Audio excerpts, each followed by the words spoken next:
Vivemos em um mundo de contrastes, onde o brilho das fachadas esculpidas e os jardins bem cuidados sussurram promessas de conforto e segurança. As ruas largas, iluminadas por um sol que parece mais gentil, refletem uma vida de possibilidades e sonhos realizados.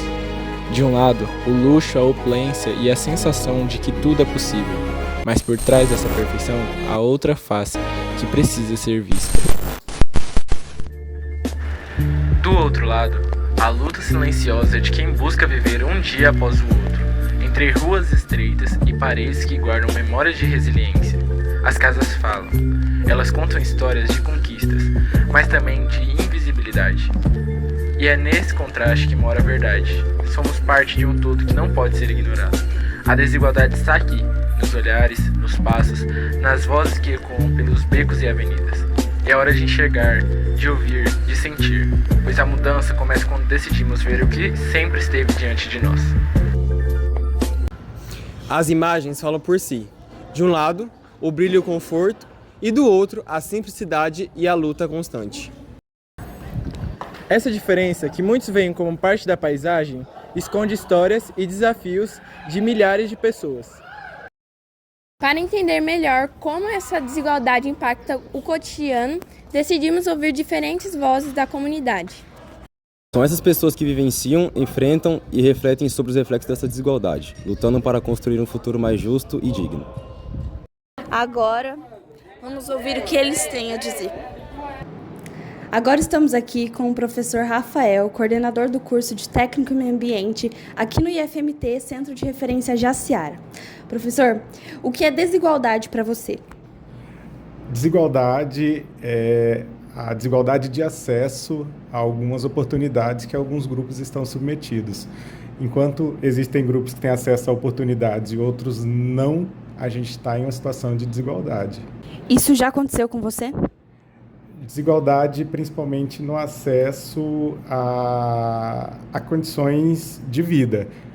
Como eu vim de uma família pobre, a gente dependia muito do serviço público para ter alguma oportunidade.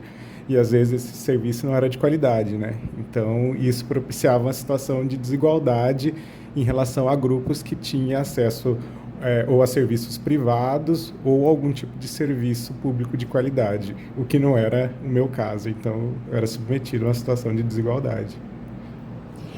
E quais barreiras você acredita que limitam a oportunidade para pessoas? Eu acho que as barreiras é a qualidade do serviço público. Eu acho que o principal caminho para se diminuir a desigualdade é a qualidade do serviço que o Estado oferece.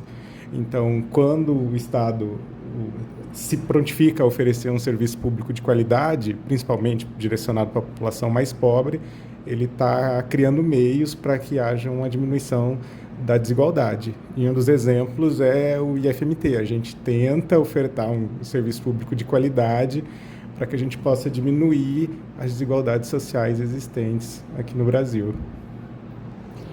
Na sua visão, como a educação pode ajudar isso? Da forma como eu disse, o IF é um bom exemplo de como a educação pode reduzir as desigualdades sociais. A rede federal de ensino, tanto os IFs e as universidades, ela foi criada pensando justamente nisso, para que as classes sociais mais pobres do Brasil, os filhos dos trabalhadores, consigam acessar um ensino público de qualidade e ter um futuro melhor, tanto para si quanto para a sua família. E eu sou um exemplo disso. Eu consegui cursar a Universidade Federal e ela me possibilitou sair de uma condição de pobreza para uma condição de renda um pouco melhor. Então, eu acredito que a educação é o principal caminho para reduzir a desigualdade e que nós estamos aqui num contexto, que é o Instituto Federal, que possibilita isso. Como você luta contra essas desigualdades e você acredita que isso tem avançado em algum aspecto? Eu luto no sentido de trabalhar ao máximo para que eu consiga ofertar um curso, uma educação de qualidade para os filhos dos trabalhadores que estão aqui matriculados. Eu também milito no Sindicato dos Trabalhadores para que os trabalhadores que aqui estão também tenham boas condições de trabalho. E minha atuação é toda na educação, no sentido de que eu acredito que é um meio de se reduzir a desigualdade no Brasil, de todas as formas, tanto social, de raça, de gênero, de forma ampla. Muito obrigada. Agora estamos aqui com o professor Jorge Luiz. Vamos fazer algumas perguntas para ele. O que é a desigualdade para o senhor? Bom, eu acredito que até pra gente, pelo próprio conceito da palavra desigualdade, a gente tem condições que não são igualitárias para todos. Então, se a gente olhar em vários contextos, se for olhar no contexto social, por exemplo, acesso à educação, acesso à saúde, acesso à higiene, acesso à informação. Então, essas condições elas têm que ser iguais para todas as pessoas. E quando isso não acontece, isso é uma situação de desigualdade. Então, pessoas que hoje não têm acesso ao básico, ao serviço básico que a gente falou aí, educação, segurança, saúde, então isso gera a desigualdade. O senhor já vivenciou isso na sua vida alguma vez? Sim. A gente pode olhar aqui no contexto global, né? Assim, dentro da sociedade em que eu estou inserido, a gente consegue presenciar aí pessoas que não têm um teto para se abrigar. Então, quando a gente anda no centro de Cuiabá, a gente vê muitas pessoas moradores de ruas, pessoas que estão em situação de vulnerabilidade, e tudo isso é uma desigualdade.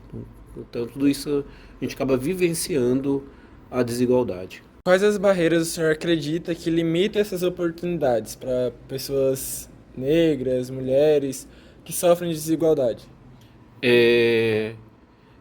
Principalmente a questão de políticas públicas. Então, a gente tem aí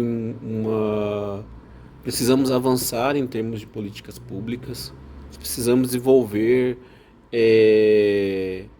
ferramentas que consigam trazer para oportunidades, principalmente para as comunidades tradicionais, para as pessoas pretas, para as pessoas com baixa renda. Então, isso é muito importante, desenvolver as políticas públicas. E na sua visão, como a educação pode ser usada para combater essas questões? A educação é a chave para todo esse processo. Então, a partir do momento que a gente tem uma sociedade melhor formada, melhor instruída, pessoas com opiniões bem formadas, então a gente tem aí um poder transformador. Então, a educação ela consegue transformar. E, como eu falei anteriormente, as políticas públicas elas só vão mudar se nós tivermos um apelo muito forte da sociedade. E a sociedade cada vez mais, com uma educação de qualidade, consegue ser protagonista desse processo. Certo. Por último, como o senhor luta contra esses pontos e como o senhor sente que essas lutas estão sendo avançadas? Primeiro, trabalhando dentro da minha própria família, então conversando aí com meus sobrinhos, com meus afilhados, com os meus primos, sensibilizando dentro da própria família.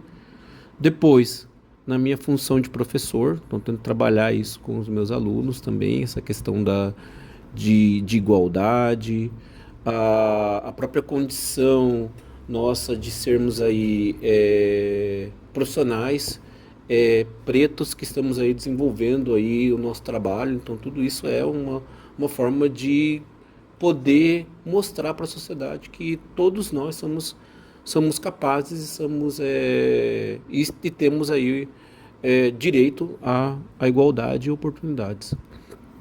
Muito obrigado. Não sei se foi... Agora estamos aqui com a professora Luíse e nós vamos entrevistar ela. Professora, o que é desigualdade social para você? Bem, desigualdade social, ela se enquadra, na minha visão, como a discriminação, né, a disparidade entre pessoas que possam ser do mesmo sexo ou de sexo diferente ou de de raças diferentes. Então, quando há uma diferença entre relacionada à classe social, à raça, a sexo, eu acredito que seja desigualdade social. E já aconteceu algum tipo de desigualdade com a senhora? Bem, que eu lembre agora, não. Mas acho muito difícil, pode não ter sido uma desigualdade traumática, por isso que eu acabei esquecendo. Mas dentro do contexto do Brasil, do Nordeste, que eu sou nordestina, então a gente sempre acaba sofrendo, sim, desigualdade social. Professora, quais são as barreiras que você acredita que limitam a oportunidade para as pessoas negras e para as mulheres? Mas as barreiras então, tá muito relacionado a isso na primeira pergunta, né? Quando as pessoas acabam envolvendo a raça ou o sexo para te favorecer ou te desmerecer, então isso acaba gerando uma barreira de crescimento da pessoa e nós mulheres mais ainda, porque independente de ser negra, a mulher em relação ao homem já é discriminada há muitos anos. E aí quando passa a ser negra, essa discriminação já é muito maior e essa desigualdade muito maior também, infelizmente. E professora, e na sua visão, como a educação pode combater essas questões de desigualdade social?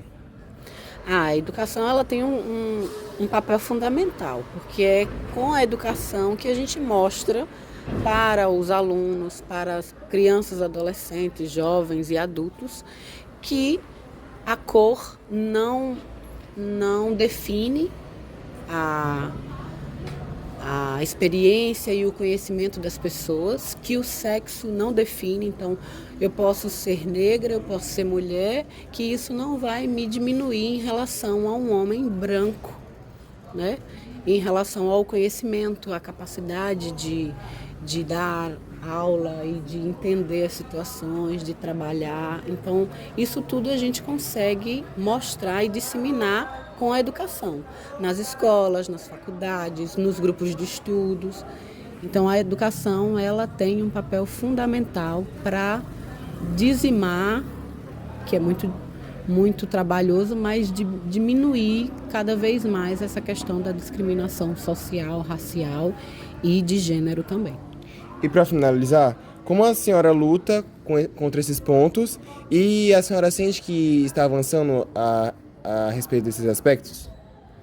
Sim, hoje em dia há um grande avanço em relação a esses aspectos, sim. E como que a gente faz para lutar contra isso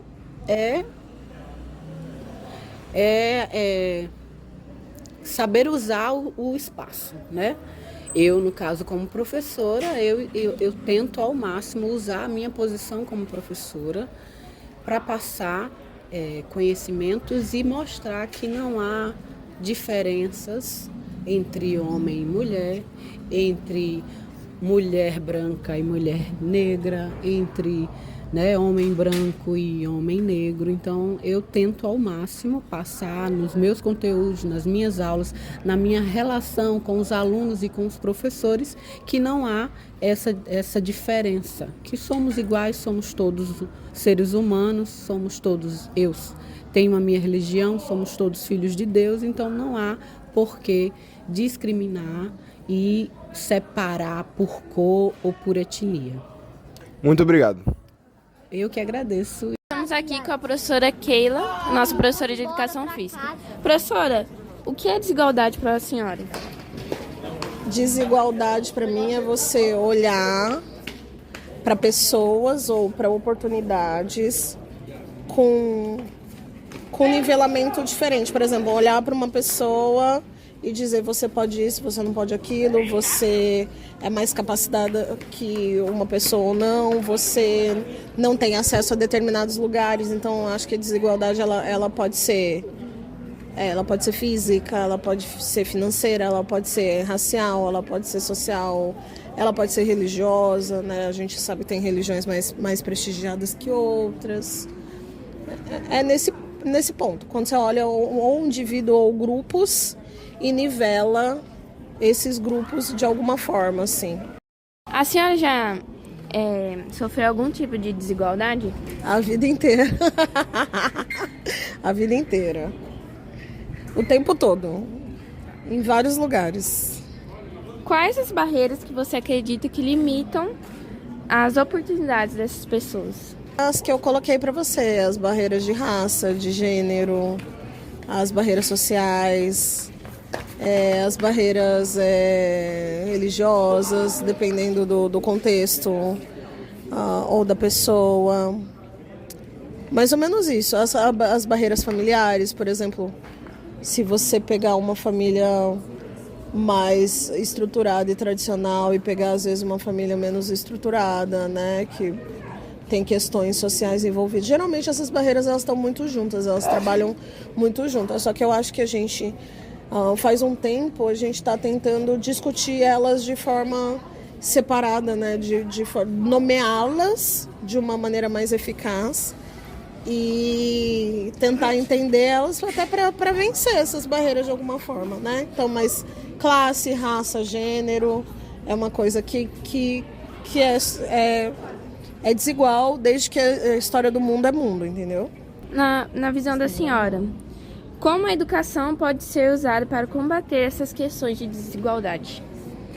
A educação, ela é transformadora, seja do ponto de vista de informar sobre uma determinada desigualdade, seja do ponto de vista de educar para uma nova realidade, seja do ponto de vista da aceitação de uma diferença, por exemplo, ela é fundamental. É na escola que a gente encontra várias partes da sociedade impressas em vários alunos, né? Então, a gente encontra a sociedade aqui, a gente discute as questões sociais e eu acredito muito numa escola que expõe os problemas sociais e que pensa em resoluções, e que pensa em soluções, que pensa em discussões, né, em movimentos de consciência, de conscientização, em movimentos de mudança, de oportunidade, entre outras coisas. Tá?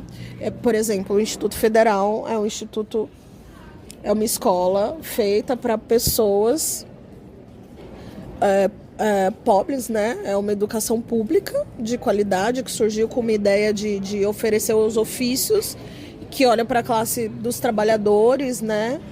Dizendo o trabalhador ele não precisa ser reduzido ao que a família dele viveu, né? O meu pai era sapateiro, eu não preciso ser sapateiro, eu posso ser médico, eu posso ser advogado e tal. Minha mãe não estudou ensino médio, eu não preciso deixar de estudar para ir trabalhar, eu posso estudar, eu posso avançar. Então eu acho que a educação ela não é solução, a solução única, mas ela é uma das soluções para diminuir as desigualdades, do meu ponto de vista, entendeu? E agora, para finalizar, como a senhora luta contra esses pontos e se você sente que essas lutas estão sendo avançadas? Eu sinto que as lutas avançaram, sim. Eu acho que a geração de vocês é uma geração melhor que a minha, no sentido de que vocês discutem sobre homofobia, vocês discutem sobre racismo, vocês discutem sobre questões sociais, sobre pobreza, vocês discutem sobre a questão ambiental, por exemplo, o progresso do agronegócio destruindo tudo. É uma questão de desigualdade também, de racismo ambiental, né? Destruindo os espaços das pessoas, não deixando acessar os espaços de lazer. Então eu acho que vocês são uma geração que tem um acesso a muita informação e então eu acho que as coisas estão avançando. Às vezes a gente precisa parar e mostrar para vocês, isto aqui precisa ser mudado com isso aqui. A gente precisa localizar a discussão do racismo, da homofobia, da transfobia, localizar que às vezes é uma brincadeira que a gente faz que não pode ser feita, mas não cabe no século XXI fazer esse tipo de brincadeira ou ter determinadas falas e tal. Então, mas eu acho que a geração de vocês avançou muito. A minha geração era uma geração que nem discutia isso. A dos meus pais, então, pior ainda, né? Então, mas eu acho que assim, acho que as coisas avançaram bastante. Eu vou dar um exemplo muito bobo. Eu sei que a gente está falando de educação, mas uma das questões é a família também. A família precisa mudar a visão dela, né? Eu lembro de uma pessoa trans que se chamava Mateusa, que foi assassinada no Rio de Janeiro. Ela subiu no morro, é uma mulher trans, e foi assassinada. E subiu no morro nua. A história é horrível, horrível. Tava com uma questão de saúde mental e foi assassinada. E aí eu lembro que quando entrevistaram a família da Mateusa, eu, minha mãe, meu pai e meu marido, que era meu namorado. E a irmã da Mateusa também é uma mulher trans. E aí a minha mãe falou assim, meu Deus do céu, coitada dessa mãe. Mas ela não falou coitada dessa mãe porque perdeu o filho. Ela falou coitada dessa mãe porque eram 2 filhos que teoricamente tinham que ser homens, mas eram trans, né? Eram mulheres trans. E aí eu questionei minha mãe, falei assim, mãe, a senhora acha que essa mãe não queria ter a filha, ainda que trans, viva, né? Em vez de morta? Então, assim, as questões sociais estão diante da gente todos os dias, só que a gente às vezes não tem óculos para vestir, para entender, para perceber, e talvez o meu desafio e a minha visão de mundo, de educação, passe por essa questão de dar óculos para as pessoas enxergarem várias coisas, enxergarem homofobia, transfobia, porque eu preciso vestir esses óculos todos os dias para trabalhar. Não que eu os tenha completamente, né? Mas eu vou aprendendo também com os meus alunos, eu vou aprendendo com a vida, eu vou aprendendo com a sociedade. Mas é isso, assim, eu acho que o meu desafio na minha profissão é trazer essas lentes sociais, né? Essas lentes que dizem, olha, esse indivíduo precisa ser visto dessa determinada maneira e tem uma barreira que não deixa a gente ver esse indivíduo, esse povo, essas questões com esses olhos, né? Com esses olhares. Então é mais ou menos isso. Eu dei uma ideia, um exemplo de transfobia, né? Dentro da minha casa, e minha casa é uma casa negra, africana, evangélica. Os meus pais são evangélicos. Então, assim, era pra gente ter quebrado algumas coisas, mas a gente ainda não quebrou. Mas é isso, assim, me deparo com essas discussões todos os dias, de alguma maneira, entendeu? Acho mais ou menos isso. Muito obrigada, professora. Né? Agora eu estou aqui com a Roseni, que é professora na escola Dom Bosco, e eu vou fazer as perguntas para ela. Roseni, o que é desigualdade para você e isso já aconteceu com você? Bom, desigualdade para mim é tratar o outro como diferente, sendo que todos nós somos humanos e eu não vejo diferença nenhuma, né? Existem homens e mulheres e todos somos filhos de Deus. E sim, eu já passei por uma situação bem desagradável em relação a essa questão da desigualdade racial. E como você vivenciou isso na pele? Hoje em dia, infelizmente, a gente vive um momento onde as pessoas levantam muitas pautas e eu acredito que de forma errada. Eu tento levar tudo no bom humor, né? Apesar de ser uma situação desagradável, eu tento levar no bom humor.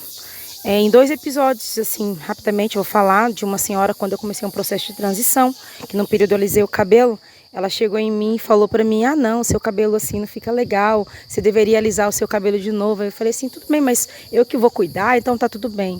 Em um outro episódio, em uma outra escola que eu trabalhei, eu estava aguardando uma colega de trabalho e aí uma senhora chegou e me entregou uma sacola de lixo na porta da escola. Aí eu perguntei para ela porque ela falou bem assim, leva para a cozinha lá, vocês são da limpeza. Aí eu falei para ela, não, mas eu sou professora. Ela olhou assim para mim com uma cara de desdém, você professora? E infelizmente a forma que ela me olhou foi assim, de uma forma preconceituosa, racista. Infelizmente eu senti isso na pele. Mas eu peguei e ri, peguei a sacola, joguei no lixo porque não me custa fazer isso também, enfim. E foram essas 2 situações assim. E tem as situações de infância, que eu vivo numa família que gosta muito de fazer brincadeira. Então a gente levou sempre na esportiva essas situações. Quais as barreiras que você sente que atrapalha essas pessoas como você, que já vivenciou isso, e mulheres, que são minoria, né, na sociedade hoje em dia? Eu acho que a maior barreira é a falta de informação e as pessoas enxergar o outro como gente. Eles fazem uma divisão que só existe na cabeça deles, entendeu? Porque todos nós somos humanos, como eu falei anteriormente. Então existe uma subdivisão que as pessoas preconceituosas, racistas fazem, entendeu? E que eu não vejo. Eu não vejo essa diferença entre nós humanos, entre nós pessoas. Então a maior barreira para mim é essa subdivisão que as pessoas criam. Na sua visão, como essas questões de gênero podem ser combatidas com a educação na sociedade hoje? Eu acredito que nós podemos dar mais ênfase na educação voltada para uma educação voltada para pessoas, sem divisão, entendeu? Para que as crianças, desde muito cedo, enxerguem o outro como igual, para que ele possa crescer respeitando todas as diferenças, independente de cor, de religião, enfim. Eu acho que a criança tem que aprender desde muito cedo que todos nós somos gente e precisamos ser tratados com respeito e com educação. Como você luta contra esses pontos e você sente que essas lutas estão avançando de alguma maneira? Eu, particularmente, eu tento evitar conflitos. Eu me posiciono no que eu acredito, né? Não entro em discussões, porque eu acredito que as discussões de hoje em dia estão levando assim para um lado muito desnecessário.